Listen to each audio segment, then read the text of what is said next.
اس دن میں شوہر کے ساتھ بازار گئی۔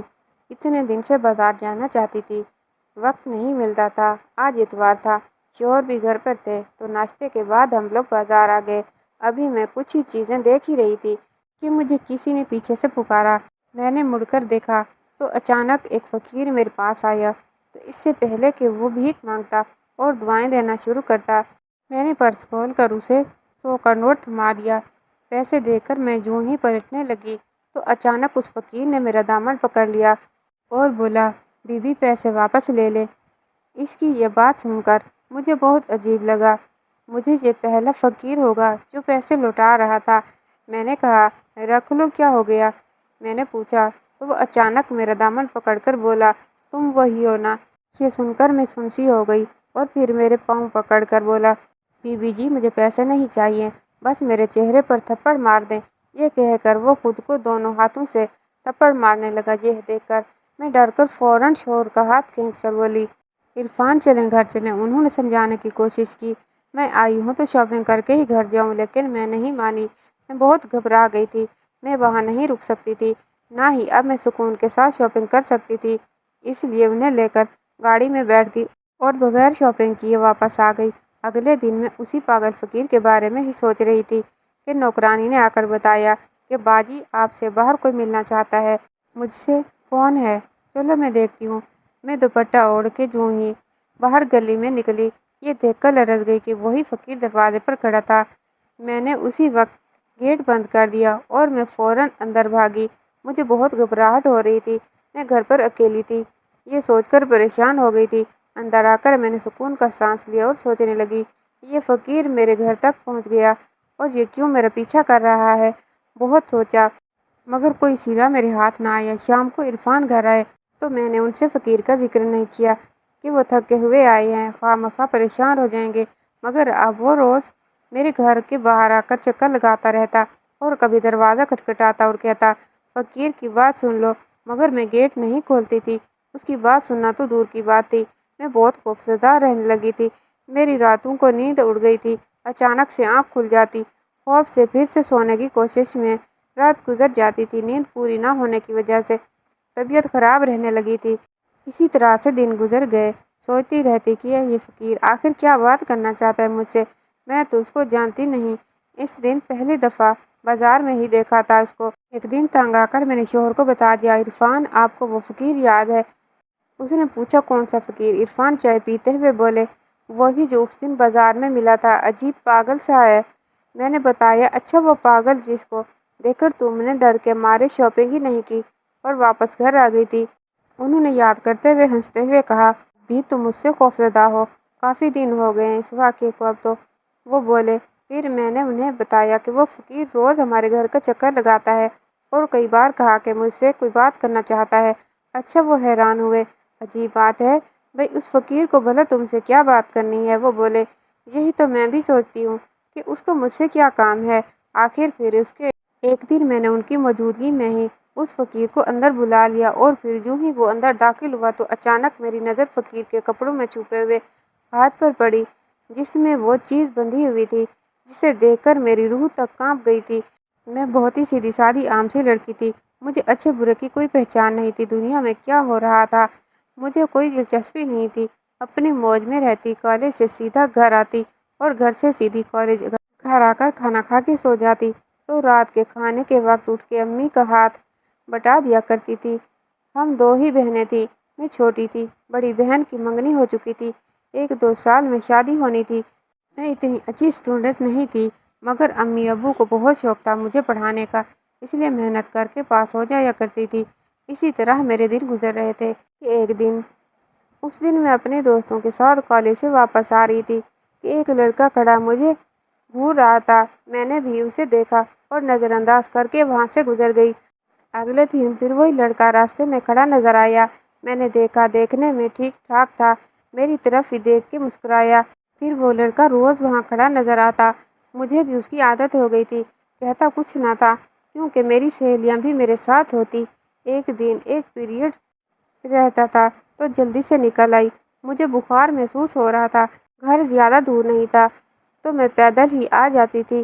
وہ لڑکا کالج سے دور کھڑا مجھے نظر آیا، میں چلتی گئی، اس نے مجھے اکیلے آتا دیکھ کر مجھے روکا۔ سنو، اس نے کہا۔ میں رک گئی، میرا دل دھک دھک کر رہا تھا۔ میں نے ہمت کر کے کہا، کیا ہے، کون ہو تم، اور روز کیوں میرے راستے میں کھڑے ہوتے ہو؟ وہ مسکرا کے بولا، تمہارے لیے۔ میں گھبرا گئی۔ وہ میری آنکھوں میں آنکھیں ڈال کر کہنے لگا، آئی لو یو، میں تم سے بہت محبت کرتا ہوں۔ ساحرہ، میں حیرت میں پڑ گئی۔ وہ تو میرا نام بھی جانتا تھا۔ میرے ہاتھ کانپ رہے تھے۔ میں نے پوچھا، تم میرا نام کیسے جانتے ہو؟ اس نے کہا، نام جاننا کون سا مشکل کام ہے، میں تو تمہارے گھر کا پتہ بھی جانتا ہوں۔ یہ سن کر میرے ہوش اڑ گئے۔ میں نے ڈرتے ہوئے پوچھا، تم کیا چاہتے ہو؟ وہ بولا، صرف تمہیں چاہتا ہوں۔ جب سے تمہیں دیکھا ہے میری نیندیں اڑ گئی ہیں، میرا چین کھو گیا ہے، اور میں چاہتا ہوں میری محبت کا جواب تم بھی محبت سے دو۔ یہ سن کر میں رکی نہیں کہ کہیں کوئی دیکھ نہ لے۔ چلنے لگی۔ وہ پکارتا ہی رہ گیا کہ رکو، لیکن میں بھاگتی ہوئی گھر آ گئی۔ گھر پہنچ کے دوائی کھائی اور سو گئی۔ رات کو طبیعت کچھ بہتر ہوئی تو میں اسی لڑکے کے بارے میں سوچنے لگی۔ اس نے اپنا نام عامر بتایا تھا۔ اس کو سوچتے ہوئے دل زور زور سے دھڑکنے لگا۔ یہ پہلی بار تھا کہ کوئی لڑکا مجھ میں اتنی دلچسپی لے رہا تھا، اور مجھے برا بھی نہیں لگ رہا تھا۔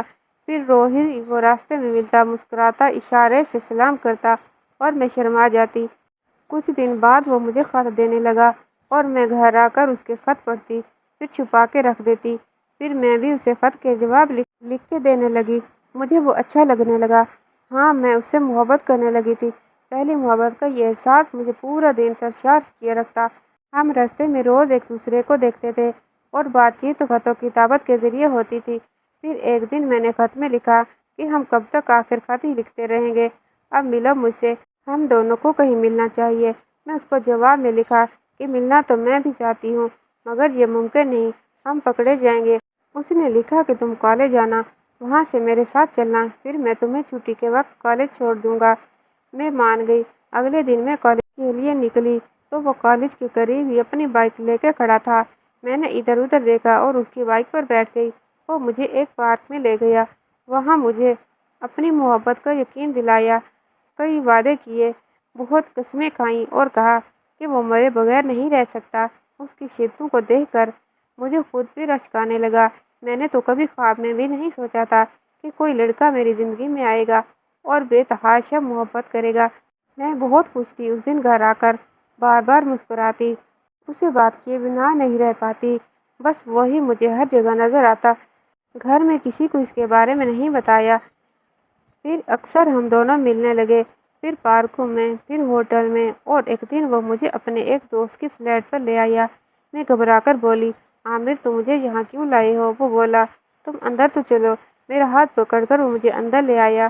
یہ ایک چھوٹا سا ایک کمرہ کا فلیٹ تھا جہاں وہ مجھے لایا تھا۔ محبت اور لگاوٹ بھری نظروں سے دیکھتے ہوئے کہا کہ میں جلد گھر والوں کو تمہارے گھر بھیجوں گا۔ اور پھر میں بھی اس کی چکنی چپڑی باتوں میں آ گئی، اپنا آپ تک گنوا چکی، کیونکہ میں اس کی محبت میں مجبور ہو گئی تھی۔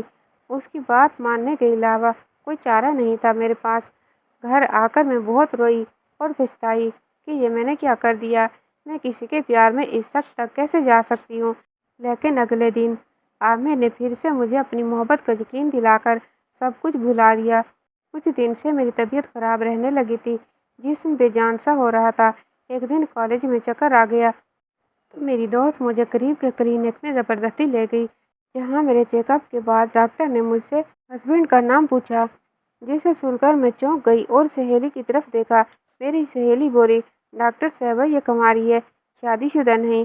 یہ سن کر ڈاکٹر نے میری طرف عجیب نظروں سے دیکھا اور کہا، پھر یہ بچہ کس کا ہے؟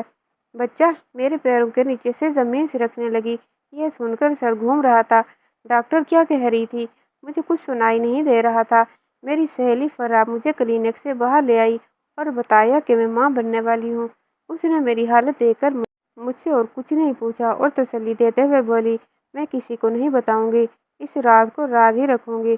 اس وقت تمہاری ایسی حالت نہیں کہ میں تم سے کچھ سوال جواب کروں۔ اس نے مجھے گھر تک چھوڑا اور چلی گئی۔ گھر پہنچ کر اپنے بستر پر گر کے میں بہت روئی۔ یہ کیا ہو گیا مجھ سے؟ اب میں کیا کروں؟ کیسے منہ دکھاؤں گی دنیا کو؟ اپنے گھر والوں سے کیا کہوں گی؟ تو اس وجہ سے میری طبیعت اتنے دن بہت خراب تھی۔ میرا سر پھٹ رہا تھا سوچ سوچ کر آگے کیا ہونے والا ہے۔ اگلے دن میں عامر سے ملی اور اس کو ساری بات بتائی۔ وہ بالکل پریشان نہیں ہوا، کہنے لگا گھبرانا نہیں، میں جلد اپنے گھر والوں کو بھیجوں گا، تم اپنے گھر میں بات کرو، اگر وہ نہیں مانیں گے تو ہم دونوں بھاگ کر شادی کر لیں گے۔ وہ پھر سے مجھے خواب دکھانے لگا۔ اس دن میں نے کالج میں فرح کو سب کچھ بتا دیا کہ کسی سے محبت کرتی ہوں۔ ہم چھپ چھپ کر ملنے لگے تھے اور یہ بچہ اسی کا ہے۔ اب بتاؤ میں کیا کروں؟ وہ کہنے لگی مجھے کچھ سمجھ میں نہیں آ رہا، بس تم اس لڑکے کو کہو جلد از جلد تمہیں بیاہ کر لے جائے، ورنہ بہت برا ہوگا۔ ابھی اس بچے کے بارے میں کوئی نہیں جانتا، اگر کچھ مہینے گزر گئے تو چھپانا مشکل ہو جائے گا۔ میں نے اسے بتایا کہ اس نے اپنے گھر والوں کو بھیجنے کا کہا ہے۔ آج میں گھر میں بتاؤں گی کہ میں کس کو پسند کرتی ہوں۔ گھر آ کر میں نے امی کو بتایا کہ امی میں کسی لڑکے کو پسند کرتی ہوں اور شادی کرنا چاہتی ہوں، وہ لوگ رشتے مانگنے آنا چاہتے ہیں۔ امی یہ سن کر بہت غصہ ہوئی کہ اب تم خود لڑکا پسند کرو گی، یہ تربیت کی ہے میں نے تمہاری، خبردار جو کوئی وہاں سے آیا منع کر دو انہیں، ابھی تمہیں آگے پڑھنا ہے، شادی کے چکر میں نہیں پڑنا، وقت آیا تو ہم دیکھ بھال کر اچھا رشتہ ڈھونڈ کے تمہاری شادی کر دیں گے۔ میں نے منہ کھولا تو بولی بس مجھے اور کچھ نہیں سننا۔ وہ کچھ سننے کے لیے تیار ہی نہیں تھی۔ اب میں کیا کرتی؟ دوسرے دن عامر کو بتایا تو وہ سوچتے ہوئے بولا اب بھاگنے کے سوا کوئی چارہ نہیں، تم امید سے نہ ہوتی تو انتظار کر لیتا، لیکن اب ایسی حالت میں کورٹ میرج واحد حل ہے اس مسئلے کا۔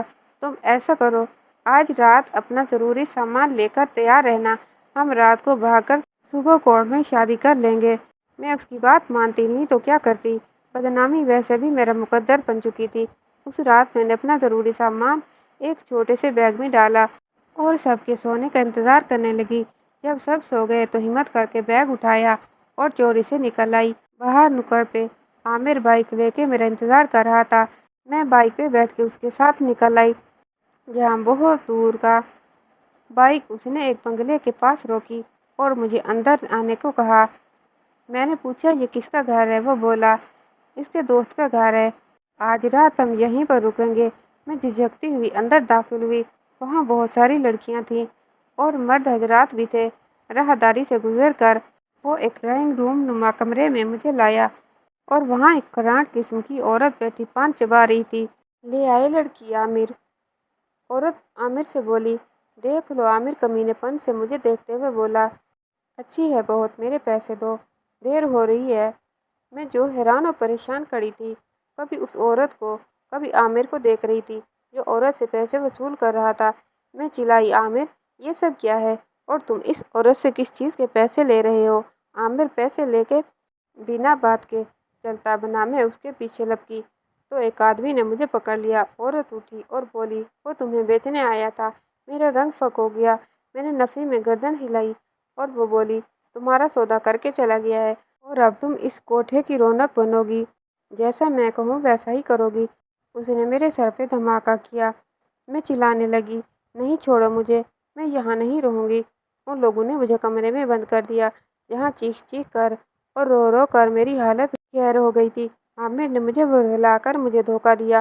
عورت بتا رہی تھی کہ وہ پہلے بھی 2 لڑکیاں اس کو بیچ چکا ہے، میرے ساتھ دھوکہ ہو چکا تھا، عزت بھی گنوا چکی تھی اور اب یہ کوٹھے کی ذلت، اس گندگی میں نہیں رہ سکتی میں۔